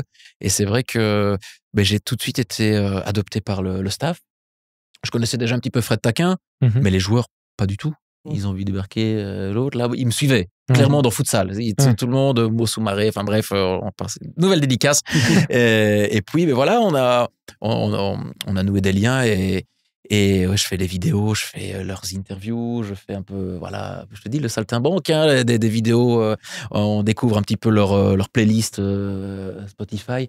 Ça mange pas de pain, mais je pense qu'on est un petit peu les seuls, pas en Belgique, enfin, à proposer, tu vois, du contenu qui sort un petit peu de l'ordinaire pour montrer que, ok, le club est en National 1, attention, on se calme, ils sont premiers, ils vont monter, mais derrière les footballeurs, il y a aussi un être humain et ça permet un petit peu de voir un petit peu les autres facettes des joueurs, les découvrir. Voilà, un petit peu j'ai l'occasion de faire avant les matchs. Oui, on est sur Insta, on est dans le vestiaire et j'ai la chance aussi de pouvoir être dans le vestiaire, tu vois, avec eux, sans interférer ou quoi que ce soit. Je les dérange pas, hein, je suis là comme ça, en retrait. Mais voilà, je suis autorisé à pouvoir aller dans les vestiaires avec eux et là aussi, on voit un petit peu l'envers du décor. C'est agréable, franchement. Et quand tu as le retour des joueurs, du staff et des supporters qui disent « Continue, c'est génial ce que tu fais », ça te touche, tu vois. Mais je pense que tout le monde est demandeur de cette proximité un peu qui se perd de plus en plus en foot et que, de ce point de vue-là, le fait que le futsal ne soit pas encore aussi populaire ouvrent les portes et permettent encore cette proximité et ce journalisme. C'est open bar. Hein. Ouais. On peut venir dans le vestiaire, Alexis. C'est génial. Tu finis même dans les douches, j'ai vu. Oui, alors on a un peu évolué, on grandit, hein, voilà, on mûrit, hein, on vieillit surtout. T'as toujours des affaires de rechange quand tu vas? Oui, non, alors ici, alors cette saison, c'est vrai que les années précédentes, je terminais à chaque fois sous la douche, la bouteille d'eau sur là. J'espère qu'il n'y a pas de mauvaise surprise, les gars. Non, mais je sais. En plus, il y a du matériel qui coûte très cher. Mais c'est vrai, je pense que voilà, la dernière émission de la saison, je terminerai tout habillé dans la douche. C'est devenu un petit peu le gimmick de chaque émission. Ça, je ne sais pas comment c'est arrivé. Je pense une équipe s'est dit on va lui jeter de l'eau et toutes les équipes se sont ont pris le pli. Mais ça aussi, voilà, c'est drôle aussi. C'est ce qui fait aussi le charme de futsal, de cette émission. Toi qui connais le foot sous toutes ses facettes en Belgique. Non, pas du tout. Non, j'ai pas la prétention de connaître le foot. Ou en tout cas, tu touches à toutes les facettes du foot en Belgique. Ouais. Est-ce que tu considérais la Belgique comme un pays de foot? Je pense qu'on a eu l'épopée des Diables dans les années 80. J'étais tout petit, hein. En 86, j'avais 1 an. Et puis, on a eu les derniers exploits de nos équipes en Europe, un petit peu moins aussi ces dernières années, mais ce que nous avons vécu en 2018, aussi le renouveau grâce à Marc Wilmot, aussi, on a connu une période un peu compliquée entre 2002 et donc, c'était la dernière participation 2002 jusqu'à 2014, hein, 2014, oui, juste. Mais voilà, on parlait d'émotions de supporters. Quand on se qualifie, je pense, je suis sur la Grand Place, quand il y a Romelu qui se fait son raid en solitaire face à la Croatie, là, j'ai fêté. Là, j'étais content parce qu'on avait quand même connu 12 ans. Voilà. De traverser contre le Kazakhstan. Et voilà, c'est dramatique. Mais oui, pour moi, la Belgique est un pays de foot. Alors ici, on a eu on était au climax en 2018. Où nous aurions dû peut-être faire mieux. Voilà, on a fait ce qu'on a su faire, ce qu'on a pu faire. Là, il y a un renouveau, mais je suis vraiment curieux de voir ce que vont donner ces Diables avec Domenico Tedesco. Oui, non, pour moi, nous sommes un pays de foot. Alors oui, j'aimerais bien qu'on soit un peu plus présent sur la scène européenne, mais ce que fait par exemple l'Union Saint-Gilloise, c'est génial. Pour le foot, ils ont été dépouillés chaque saison et ils sont toujours là. Donc, plus là maintenant, mais chapeau à ce qu'a fait l'Union Saint-Gilloise. Oui. Et tu parlais justement de Tedesco et des Diables. Oui. Prono pour l'Euro, tu vois quoi? Je suis une trompette en prono, Lens. Mais toi, aujourd'hui, quelle devrait être notre ambition à aller au bout? Enfin, qu'est-ce qui te donnerait un sentiment de satisfaction, en tout cas? Minimum. Les demi? Demi. À voir maintenant, mais tu vois les machines qui en face. T'as la France, t'as l'Italie, l'Angleterre, Portugal, Espagne, qui est aussi en plein renouveau. Ça sera assez indécis, j'ai envie de dire. Le gars se mouille pas du tout. Voilà, il est comme ça. Nous, tous les participants, on dirait rien. Trop j'y vais pas. Mais voilà, j'aime pas trop jouer les oracles. Donc on verra en juin, juillet. Okay. Voilà, comme ça, je ne me mouille pas et je prendrai pas de j'ai hâte de voir. De remarques sur les réseaux. Juste un petit truc, je sais pas si vous avez vu juste avant l'émission, j'ai appris que Thibaut Courtois était très blessé 2 mois. Tout à fait. Bon, de toute façon, il avait déjà annoncé qu'il ne participerait pas à l'Euro. Il sera pas là. Mais bon, c'est un coup dur pour lui. Mais bon, c'était juste ça. Petite parenthèse qui n'a rien à voir avec l'émission, mais. Émission foot, donc tu balances ce que tu veux. Exactement. On arrive déjà vers la fin de cet entretien. Combien de temps? 1h02. Le temps passe vite quand on s'amuse. Je ne sais pas si on aura coupé, donc coupez ce que je viens de dire. Enfin bref, anyway. Non, ça restera, c'est parfait. Nous, on laisse tout. Sauf demande exceptionnelle, mais ça n'est encore jamais arrivé. Donc, du contenu un peu plus léger pour terminer, entre ce que t'aimes pas. Dis-moi. Et on va commencer par le journaliste qui t'a le plus influencé quand tu étais jeune et actuellement, si tu as un ou des journalistes que tu préfères dans le style. Écoute, là, quand j'ai reçu un petit peu les questions, parce que oui, j'ai reçu les questions. On se prépare. On se prépare, bien évidemment. On n'est pas des amateurs. Voilà, c'est ça. On n'est pas des amateurs, on n'est pas n'importe qui. Écoute, mais étant donné que je n'avais pas, l'intention d'être journaliste, mais je regardais ça un petit peu de loin. Alors, tu lire ton papa. Mais c'est ce que j'allais dire, ça va être bateau, mais mon père, oui, c'est clair qu'il a une plume. À l'écrit, bien évidemment, petit oiseau, je voyais déjà ce regard lubrique, je regardais déjà. Je ne laisserai pas permis. Non, voilà, moi, quand il écrit, je me dis, waouh, ok, Et il a ça dans le sang. C'est clair que non, j'avais pas vraiment de référence. Mais tu parlais des commentateurs, oui, Franck Baudonc, mais Michel Lecomte, forcément, en télévision, Rodrigo. Qui a été aussi un modèle aussi, Rodrigo. Et qui nous manque d'ailleurs. C'est Rodrigo, c'est Rodrigo. On va pas se mentir. Mais sinon, à l'heure actuelle, on parlait de ce que faisaient les Français. Voilà, j'aime la manière de commenter de Grégoire Margoton, par exemple. Tu vois. Toi aussi. C'est pas toi qui m'avais dit que tu l'aimais bien. C'est vrai qu'en France, il y en a quelques-uns. Voilà, bon, avant lui, tu as eu des Thierry Roland et Jean-Michel Larquet. C'était quand même savoureux. Iconique, moi, c'était Thierry Gilardi. Thierry Gilardi aussi, j'allais y venir. Mais c'était savoureux. Les commentaires de Thierry Roland et Jean-Michel Larquet, t'as été bercé par ça. T'as été bercé par les exploits des Français, même si, certains n'aiment pas beaucoup les Français. Moi, j'aime beaucoup ce que font les Français. Et encore à l'heure actuelle, j'écoute, qui n'écoute pas RMC. Même en radio, ils parviennent à te faire vivre ce match. Et voilà, moi je dis chapeau parce que voilà, ils ont cette fibre-là pour te faire vivre les matchs moyens d'un point de vue général, oui, et les Français. Voilà, les Français, c'est un petit peu ma came, si j'ose dire. Et le foot que t'aimes? Le foot que j'aime, le foot, moi j'aime bien le foot anglais. Voilà, j'ai été biberonné. Bon, on a parlé de Newcastle. Car j'ai eu l'occasion d'aller. Décidément, c'est la 3e fois que je percute ce micro. Connexion secret. Oui, mais tu vois, c'est le côté italien. On dirait pas. Ma mère est italienne, donc c'est. Ça fait pas de chat. Mais je parle italien. Non, mais je le comprends. mais non, voilà, comment me mettre à coup de rap. Voilà. Mais non, mais ça c'est un gros complexe.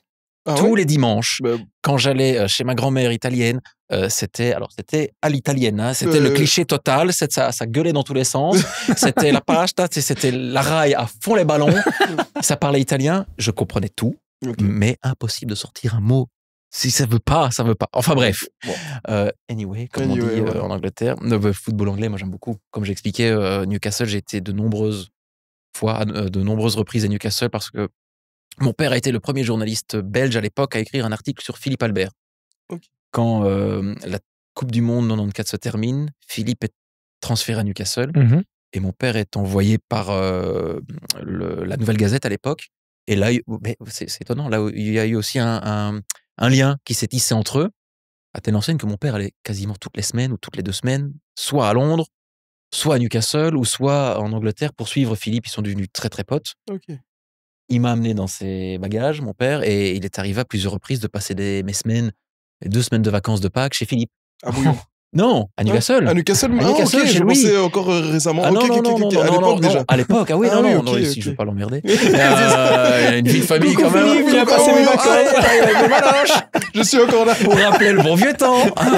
Non, mais je passais mes semaines de Noël chez Philippe, j'allais à l'entraînement, j'ai vu énormément de matchs, mais j'ai côtoyé David Ginola, Alan Shearer, c'était extraordinaire. Cette période-là, c'est dommage. J'étais tout jeune. J'avais quoi? J'avais 14, 15 ans. Voilà, l'âge ingrat. En 2 mots. Mais rétrospectivement, tu dis, j'ai quand même côtoyé des mecs. On était dans le Players Lounge à Newcastle. Donc, c'était là où se réunissaient tous les joueurs. À la fin du match, on était là. Et j'ai croisé des Stan Collymore, des Robbie Fowler, des Steve McManaman. Je répète, Alan Shearer, David Ginola à l'époque. C'était extraordinaire. Donc ça, c'était le foot, pas le foot d'avant, parce que je prends toujours mon plaisir. Je prends toujours du plaisir. J'ai l'occasion, on en a parlé, de croiser des joueurs. Donc, oui, c'était ce foot-là. Le foot anglais, j'aime beaucoup. Mais le foot allemand aussi. Le foot allemand, c'est... je pense que Lens va pas être du même avis. Moi, le foot allemand, je trouve... Ça part dans tous les sens. C'est ça, en fait, qui me dérange, parce que je trouve que ça part dans tous les sens au niveau du spectacle. C'est surtout, moi, je trouve, le public. Mais je trouve que la qualité... je parle bien en termes de niveau. Je trouve que c'est anormal qu'une équipe gagne 12 fois d'affilée le même championnat. L'année passée, moi, ça m'a saoulé. Avec Dortmund qui a autant d'avance, qui réussit encore à s'écrouler, ça mène hors cette année. Pour une fois, Bayer Leverkusen. D'ailleurs, si tu écoutes souvent l'antième, je suis très, très, très taquin là-dessus. Je l'appelle toujours ça la P4, parce que, avec tout le respect que j'ai pour les gens qui jouent en P4, parce que j'appelle ça la P4 des championnats européens, parce que je trouve que ce championnat, il n'y a qu'une seule équipe depuis trop d'années, c'est le Bayern. Et moi, je trouve... Et puis aussi, il y a beaucoup de joueurs, c'est pour ça que j'explique pourquoi Thibaut disait « Oui, Lens, il va t'expliquer ». Parce que je trouve aussi qu'il y a beaucoup de joueurs là-bas qui performent à des niveaux incroyables, et puis dès qu'ils passent d'autres championnats, on les retrouve plus. Enfin, je pense à les Guirassy, Kolo Muani qui... Laisse une chance à Guirassy. Hein. Non, c'est vrai, mais non, moi je trouve que c'est un championnat un peu surcoté sur le niveau. Mais c'est mon avis. Hein, oui, non, mais moi c'est juste le fait que ça soit ouvert et qu'il y ait des buts dans tous les sens. Ouais, voilà, c'est ça, c'est du l'occasion de commenter de nombreux matchs allemands. Tu sors de là, mais je suis en transe. Hein. Ouais. Je sors de là, allez, une bouteille d'oxygène là, pour récupérer. Oui, voilà, c'est le côté spectacle, mais aussi les stades, et le public, et quand tu vas voir un match en Allemagne. Ça, il n'y a rien à dire. Stade au niveau de l'effervescence, voilà, aussi. Mais c'est la même chose. En Angleterre, ça c'est un petit peu, voilà, c'est un peu différent. C'est plus du spectacle maintenant. Voilà. Sauf si tu vas espérer que. Sauf si tu vas à St. James Park, ça n'a pas changé. Voilà. Il reste plus qu'à espérer donc qu'Eleven acquiert les droits de la première ligue, hein, et qu'on l'envoie à St. James Park. Exactement. Pourquoi Inch'Allah. pas. Inch'Allah, voilà, c'est ça, exactement. Tu as parlé de beaucoup de noms de St. James Park, justement. Oui. On arrive au grand moment. Oui. Le 11 des joueurs. Oh, que alors tu as eu l'occasion. Non, mais les gars, attendez, mais vous emballez pas, hein. J'ai pas eu Pelé ni Maradona, hein. Non, mais j'ai noté, j'ai fait des petites notes. Mais alors, oui, au niveau des gardiens, on va quand même mettre Thibaut Courtois, rencontré au Media Day du Real il y a 2 ans, je pense, ou l'année dernière, je ne sais plus. Il est sympa, Thibaut.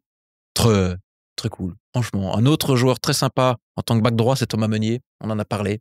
Thomas, très sympa aussi, que j'ai eu l'occasion d'interroger à plusieurs reprises.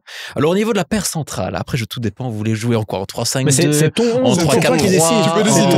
En losange, en diamant. Mais ça veut dire que tu nous as préparé tous ces dispositifs? Non, pas du tout, mais j'ai plusieurs dispositifs. Hein, donc, au niveau c'est toi qui choisis. Des défenseurs centraux. Alors, j'ai pas fait l'interview parce que j'avais accompagné, étant donné que vous avez entendu mon niveau d'italien qui est naze, j'avais accompagné ce bon vieux Mario Inorato pour faire Leonardo Bonucci. Ah oui, à la Juve. Il avait assuré. Et il nous disait qu'il n'avait pas fait le grand joueur. Non, mais c'est pas moi qui l'ai interrogé. C'est pas moi. Attends, oui, mais on a dit interroger ou rencontrer. Rencontrer. Oui. Ah oui, mais dans le cadre de mon boulot.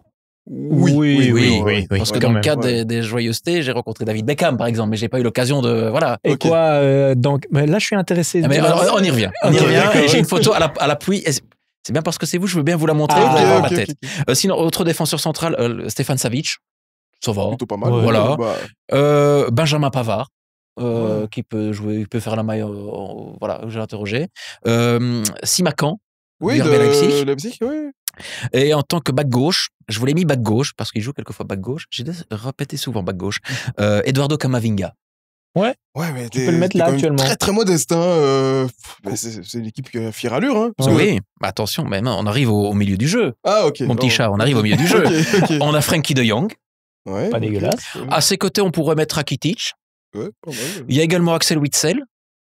Axel, voilà, Axel, c'est la MIFA. Christopher Nkunku. Ah ouais, j'adore moi. Marco Reus. Okay. Voilà, après vous choisissez qui vous mettez dans le milieu du jeu. Et puis en attaque, alors là, papa, Memphis Depay. Ouais. Yannick Carrasco. Voilà. Tu peux le mettre là, oui. Gigi, Olivier Giroud. Ouais. Voilà. Torgan Hazard. Voilà. T'as même pas mis Alexis Salomakers. Je l'ai pas mis. Alexis. Aïe, Alexis est là. Alexis, il était sur le banc. Voilà, merci. Adnan Januzaj, rencontré du côté de la... Et donc, tous ceux-là, tu les as interviewés. Alors, Depay, Carrasco, Giroud, Torgan, Adnan, qui nous avait accueillis super sympa du côté de la Real Sociedad. Génial. Alors, j'ai rencontré Kluivert, mais c'est avec Gilles de Bilde. Ok. Et j'ai eu l'occasion aussi de faire Jürgen Klinsmann. Kluivert, t'as dit ça? Oui, Kluivert. Le fils ou le... Patrick. Ah ok, je croyais Justine le fils. Ah ok, le père, ok. Oui. Okay. Et Jürgen Klinsmann, on avait évoqué la Mannschaft il y a 2 ans, je pense, mais par visio. Il est aux États-Unis, il habite, je pense, en Californie. Ça, c'était un petit peu l'équipe. Et Alexis Salomakers, bien évidemment. On garde toujours le meilleur pour la fin. Voilà, toujours le meilleur. Alexis, papa. Et voilà, ça c'est pour... et oui, mais sinon, pour les joueurs rencontrés, on a parlé de Ginola. Ouais. On a parlé... Alors, pour les anciennes gloires, on a dit McManaman, Teddy Sheringham, David Beckham. J'ai la photo, la preuve. Allez, si vous voulez, on va la mettre. Moi, je veux la voir quand même. Hein. On va aller. Je ne montre pas cette photo parce que c'est dramatique. Hein, mais c'est bien parce que c'est vous, les gars, et que je vous apprécie beaucoup, énormément. Et c'était dans quelles circonstances Alors, les circonstances, c'était en 99. Pour un épisode de Netflix Pas du tout. On était en 99. J'avais été voir Angleterre-Luxembourg avec mon père dans l'ancien Wembley. Pas encore le nouveau.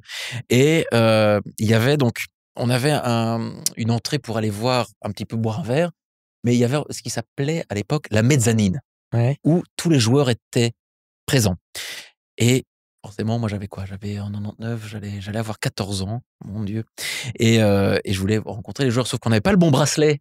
La couleur était différente. Et mon père, voilà, voilà, il s'est sacrifié, si j'ose dire. Il a été voir 2 filles qui descendaient. Ah, vous voulez pas nous prêter les bracelets? C'était encore à l'époque où les bracelets pouvaient être interchangeables. Ah si, les voici, tac, on les a mis. Et on est monté comme 2 fleurs. Et on a rencontré tous les joueurs à l'époque. C'était qui les gardiens? Je ne sais plus à l'époque. C'était David Seaman. Ouais. T'avais Graham Le Saux. Oh là, les gars, faut. Mais tous ceux qui vous écoutent connaissent tous ces noms parce que ce sont des férus de football. Et la photo, vous la voyez, elle est là maintenant à l'image. Je vous la montre là. Tu peux la montrer à la caméra après. Ou tu veux pas? David Beckham est là, hein, les gars. Il est là. David Beckham est là. Bah, ça, c'est moi. Voilà. C'est cadeau. C'est bien pour la 90e que je fais ça. Hein. Merci. Grand merci pour avec ce cadeau. Grand plaisir. Ah non, mais il y a aussi avec la veille d'une finale de Cup avec Alan Shearer. Ouais, beau maillot d'ailleurs. Beau maillot. Meilleur buteur de l'histoire quand même de la première ligue. Là, j'étais pas passé au McDo. Voilà. J'étais pas passé. Voilà. Donc, ouais, des souvenirs comme ça, c'est. Voilà. Mais des beaux souvenirs en tout cas. Ah ouais, non, là, j'avoue, là, je dis merci à papa, merci à l'univers pour m'avoir permis de rencontrer tous ces joueurs-là parce que voilà. Incroyable. Et est-ce que tu essaies quand même de garder un souvenir, un maillot ou quoi pour faire une collection ou pas du tout? Ou t'es trop gêné pour demander passeport? Non, je ne demande pas. Non, tu demandes pas? Non, okay. non. Je crois que je le ferai moi. Mais j'ai quelques maillots de Philippe hein, de Newcastle. Mon père en a un. Okay. Mais sinon, non, on passait à la boutique et on achetait les maillots. Enfin bref, j'ai une collection de maillots, surtout chez ma maman d'ailleurs. Casse-délit, maman. Ils sont tous à la Louvière. Ouais. Non, c'est des souvenirs incroyables. Bah ouais. J'avoue. Et comme tu proposais gentiment de nous donner quelques numéros de téléphone, on attend impatiemment celui de David Beckham. Du coup, tout à fait, pour passer à la 90e. David, si tu nous regardes, dédicace à toi aussi. If you are watching them, spécial dédicace, pas du tout. En roue libre, les gars. On est en roue libre, c'est la fin de saison. Le polyglotte. Pas du tout. Après l'italien. En italien, vero. Les chansons, hein. Voilà, chansons pizzeria. Et on a gardé le tout meilleur pour la fin. Parce que de David Beckham à Achraf Hakimi. Il n'y a qu'un pas. Effectivement. Ton 5 du coup de futsal. Oui, mais là, je vais faire des jaloux, les gars. Oui. Vous me mettez dans une situation très inconfortable. Choisir, c'est renoncer. C'est l'histoire de ma vie. Choisir, c'est renoncer. Voilà, tout à fait. Alors, au niveau des joueurs de futsal, mais j'en ai rencontré des camions. Des camions de futsaleurs. Hein. Bon, il y en a. Omar Raoult. Comment ne pas évoquer Omar Raoult, recordman de buts en équipe nationale. Omar. Okay. Futsal Team Charleroi. Reda Dabi aussi, bien connu à Bruxelles. Soufiane El Fakiri. Lui, je connais deux noms. Lui, c'est un ovni. Hein. Il a commencé à la boxe. On entend souvent son nom. Ouais. Il a commencé à la boxe et puis il a joué du côté du Picardie, Barça Picardie. Ouais, Barça Picardie. Barça Picardie. Alors là. Bon, on a bien eu Anderlecht Milan en provincial.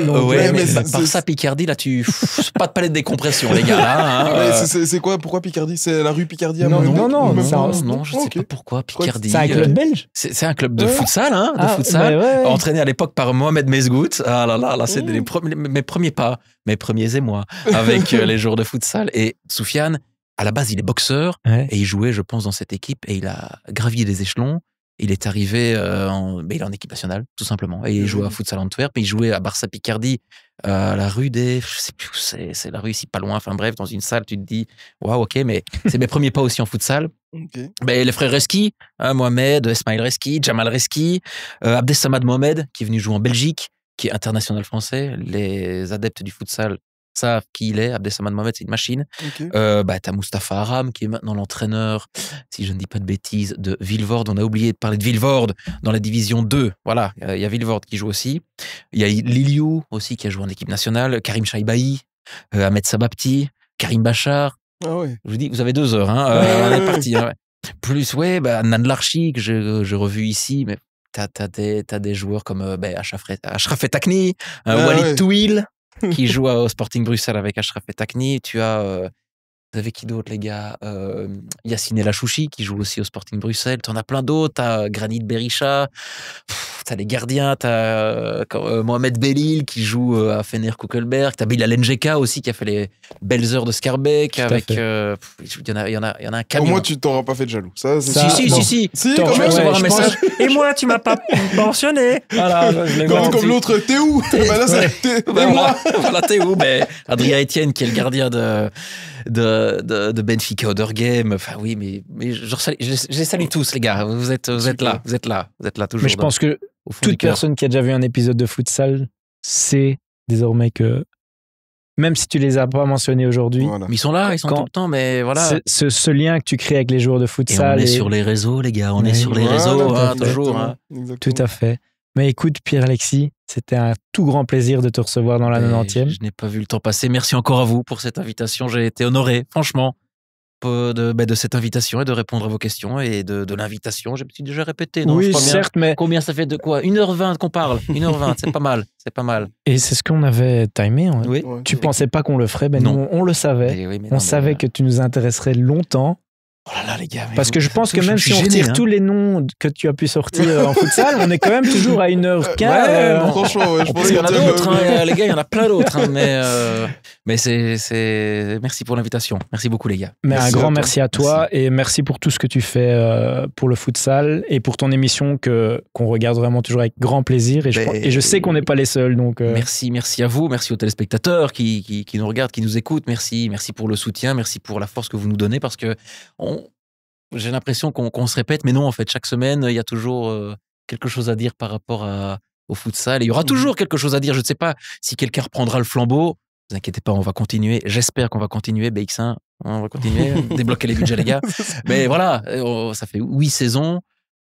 C'est ce que je disais à Lens tout à l'heure en off. Ça fait quand même 8 années que j'ai pas de vendredi soir. Hein. Faut se mettre ça là. Hein. Je n'ai pas de vendredi soir. Mais bon, je le fais avec beaucoup de plaisir et parce que ce que les joueurs nous rendent, ça n'a pas de prix et voilà. J'espère continuer encore quelques années et animer cette émission futsal avec la même passion et le même entrain et toujours avoir des retours tels que les vôtres par rapport à cet ovni qui est futsal.